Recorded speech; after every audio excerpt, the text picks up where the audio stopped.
In this video, we will demonstrate how to add and rename a new schematic in your project.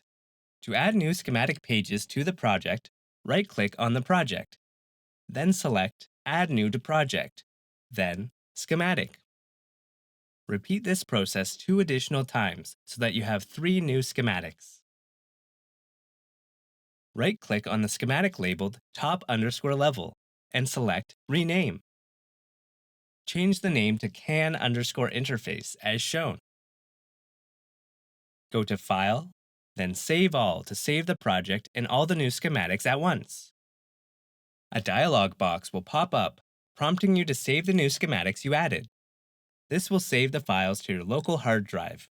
Name the schematics in your project using the file names digital_IO,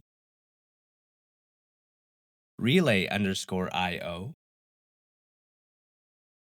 and processor_interface. By pressing Enter after each prompt, the new files will be saved. Drag and drop the can_interface schematic to be located with the other 3 schematics. Go to File, then Save All to save the project changes. In this video, we learned how to add and rename a schematic within a project.